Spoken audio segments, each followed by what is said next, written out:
Hi friends, welcome to my channel Padma's home kitchen. ఈరోజు వీడియోలో mushrooms తోటి ఒక టేస్టీ పులావ్ రెసిపీని మీతో షేర్ చేయాలి అనుకుంటున్నాను. నాన్ వెజ్ తినని వాళ్ళు కానీ నాన్ వెజ్ తిన్నప్పుడు కానీ మంచి ప్రోటీన్తో ఒక టేస్టీ పులావ్ చేసుకోవాలి అంటే డెఫినెట్గా ఈ రెసిపీని ట్రై చేయాల్సిందే. చాలా చాలా బాగుంటుంది. క్షణాల్లో చేసుకోవచ్చు. గ్రేవీ కూడా అక్కర్లేదు. కేవలం పులావ్తోని రైతా పెట్టుకొని తినేసేయచ్చు. ఇంకా లేట్ ఎందుకు మరి, మంచి సువాసనతో టేస్టీగా ఉండే ఈ మష్రూమ్ పులావ్ని ఎలా తయారు చేసుకోవాలో ఈ వీడియోలో క్లియర్గా చూసేద్దాం. చూడండి, మనకి మష్రూమ్ పులావ్ అనేది ఎంత కలర్ఫుల్గా ఉందో ఒక్కసారి మీ ఇంట్లో ట్రై చేయండి. చిన్నపిల్లలు చాలా ఇష్టంగా తింటారు, అలాగే పెద్దవాళ్ళు కూడా చాలా ఇష్టంగా తింటారు. చూసారు కదా, ఎంతో కలర్ఫుల్గా ఉండే మష్రూమ్ పులావ్ని ఎలా తయారు చేసుకోవాలి ఈ వీడియోలో చూసేద్దాం. అంతకన్నా ముందు మా ఛానల్ని లైక్ చేయండి, షేర్ చేయండి, అలాగే సబ్స్క్రైబ్ కూడా చేసుకోండి. ముందుగా మనం మిక్సీ జార్ తీసుకొని అందులోకి మనం కొత్తిమీర పుదీనా వేసుకోవాలి. చూసారు కదా, కొత్తిమీర పుదీనా వేసుకున్న తర్వాత మనం పచ్చిమిర్చి ముక్కలు కూడా యాడ్ చేసుకోవాలి. తర్వాత మనం అల్లం ముక్కలు కూడా యాడ్ చేసుకున్న తర్వాత కొన్ని వెల్లుల్లి రెమ్మలు కూడా వేసుకొని చక్కగా మిక్సీ చేసుకొని పక్కన పెట్టుకోవాలి. స్టవ్ వెలిగించుకొని కుక్కర్ గిన్నె పెట్టుకొని అందులోకి మనం ఆయిల్ అనేది యాడ్ చేసుకోవాలి. 1 టేబుల్ స్పూన్ వరకు గీ కూడా వేసుకొని చక్కగా మెల్ట్ అయ్యేంత వరకు మీడియం ఫ్లేమ్లోనే ఉంచుకొని చక్కగా ఆయిల్ అనేది హీట్ చేసుకోవాలి. ఆయిల్ కొంచెం హీట్ అయిన తర్వాత మనం ఇందులోకి బిర్యానీ ఆకును కూడా వేసుకొని చక్కగా అలా ఫ్రై చేసుకోవాలి. తర్వాత మనం ఇందులోకి ఆల్ స్పైసెస్ అనేవి యాడ్ చేసుకోవాలి. చూడండి, బిర్యానీ ఆకు అలాగే ఆల్ స్పైసెస్ అనేవి యాడ్ చేసుకున్న తర్వాత ఇలా చక్కగా మీడియం ఫ్లేమ్లోనే ఉంచి కలుపుకుంటూ ఉండాలి. తర్వాత మనం ఇందులోకి ముందుగా సన్నగా తరిగి పక్కన పెట్టుకున్నటువంటి ఆనియన్స్ని యాడ్ చేసుకోవాలి. చూసారు కదా, ఆనియన్స్ యాడ్ చేసుకున్న తర్వాత అందులోకి మనం గ్రీన్ చిల్లీస్ కూడా యాడ్ చేసుకొని చక్కగా మిక్స్ చేసుకుంటూ ఉండాలి. ఆనియన్స్ పచ్చిమిర్చి చక్కగా ఫ్రై అయ్యేంత వరకు ఇలా కలుపుకుంటూ ఉండాలి. చూడండి, ఆనియన్స్ అనేవి ఫ్రై అవ్వడానికి కొంచెం టైం పడుతుంది మనకి. ఈ ప్రాసెస్ మొత్తం మీడియం ఫ్లేమ్లోనే చేసుకుంటే చాలా పర్ఫెక్ట్గా వస్తుంది.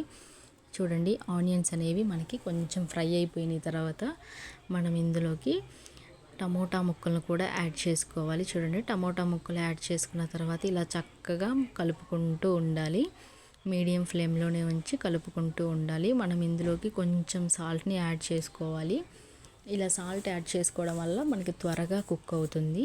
సో అందుకని మనం కొంచెం సాల్ట్ అనేది యాడ్ చేసుకొని ఇలా కుక్ చేసుకుంటూ ఉండాలి. ఈలోపు మనం మష్రూమ్స్ తీసుకొని ఇలా శుభ్రంగా కడుక్కోవాలి. కొంచెం ఉప్పు వేసుకొని చక్కగా వాటర్లో శుభ్రంగా కడుక్కొని ముక్కలుగా కట్ చేసుకొని పక్కన పెట్టుకోవాలి. చూడండి, ఈలోపు మనకి ఆనియన్స్ టమోటా అనేది చాలా పర్ఫెక్ట్గా కుక్ అయిపోయినాయి కదా. తర్వాత మనం ఇందులోకి ముందుగా ప్రిపేర్ చేసి పక్కన పెట్టుకున్నటువంటి కొత్తిమీర పుదీనా అలాగే పచ్చిమిర్చి అల్లం వెల్లుల్లి పేస్ట్ని కూడా ఇందులోకి యాడ్ చేసుకోవాలి. యాడ్ చేసుకున్న తర్వాత మొత్తం పచ్చివాసన పోయేంత వరకు చక్కగా కలుపుకుంటూ మీడియం ఫ్లేమ్లోనే ఉంచుకోవాలి. లోపు మనం ఒక గిన్నె తీసుకొని బాస్మతి బియ్యాన్ని యాడ్ చేసుకోవాలి. 2 కప్పులు బాస్మతి బియ్యం యాడ్ చేసుకుంటే మనం అందులోకి 3 కప్పుల వాటర్ అనేది కూడా యాడ్ చేసుకోవాలి. చూడండి, శుభ్రంగా కడిగి పక్కన పెట్టుకోవాలి. చూసారు కదా, ఈలోపు మన మసాలా అనేది చాలా చక్కగా ఫ్రై అయిపోయింది. చూడండి, ఫ్రై అయిన తర్వాత మనం ఇందులోకి కొంచెం పెరుగు కూడా యాడ్ చేసుకొని మిక్స్ చేసుకోవాలి.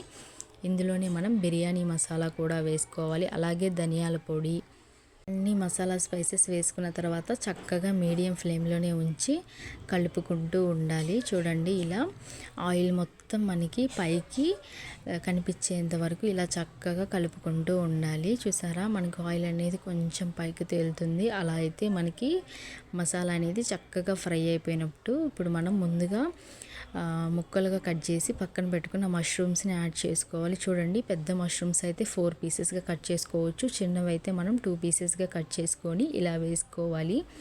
చూసారా, తర్వాత మనం ఇందులోకి కొంచెం సాల్ట్ అలాగే కొంచెం పసుపు అలాగే కొంచెం చిల్లీ పౌడర్ను కూడా యాడ్ చేసుకొని చక్కగా స్పైసెస్ అన్నీ మష్రూమ్స్కి పట్టేంత వరకు ఇలా కలుపుకుంటూ ఉండాలి. చూడండి, ఇలా కంప్లీట్గా మష్రూమ్స్కి పట్టేంత వరకు మీడియం ఫ్లేమ్లోనే ఉంచి కలుపుకుంటూ ఉండాలి. చూడండి, మష్రూమ్స్ అనేవి మనకి కుక్ అయిపోయినాయి కదా.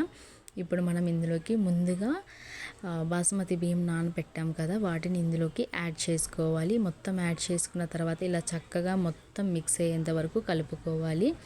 తర్వాత మనం వాటర్ అనేది యాడ్ చేసుకోవాలి. 2 కప్స్ బాస్మతి బియ్యానికి 3 కప్స్ వాటర్ అనేది యాడ్ చేసుకోవాలి. ఇలా వాటర్ అనేది పర్ఫెక్ట్గా మనం యాడ్ చేసుకున్న తర్వాత చక్కగా మళ్ళీ కలుపుకొని మనం ఇందులోకి కొత్తిమీర అలాగే పుదీనా కూడా వేసుకోవాలి. చూడండి, ఇలా వేసుకోవడం వల్ల మనకి పులావ్ అనేది మంచి ఫ్లేవర్ వస్తుంది. వేసుకున్న తర్వాత మనం కుక్కర్ మూత పెట్టుకొని ఒక 3 విజిల్స్ వచ్చేంత వరకు అలాగే కుక్ చేసుకోవాలి. చూడండి, మనకి ఎంత పర్ఫెక్ట్గా కుక్ అయ్యిందో మష్రూమ్ పులావ్ అనేది. చూడండి, చూస్తుంటేనే చాలా కలర్ఫుల్గా ఉంది కదా.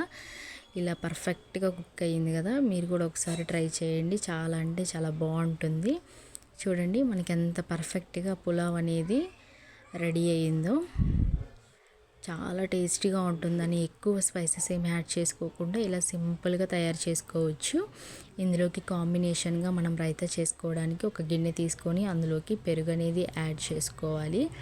పెరుగు యాడ్ చేసుకున్న తర్వాత అందులోకి మనం ఆనియన్స్, పచ్చిమిర్చి అలాగే కొంచెం కొత్తిమీర కూడా వేసుకోవాలి. చూడండి, పచ్చిమిర్చి, ఆనియన్స్ అవన్నీ వేసుకున్న తర్వాత కొంచెం కొత్తిమీర కూడా వేసుకున్న తర్వాత చక్కగా మనం మిక్స్ చేసుకోవాలి. ఇలా పర్ఫెక్ట్గా మిక్స్ చేసుకోవడం వల్ల మనకి రైతా కూడా చాలా టేస్టీగా వస్తుంది.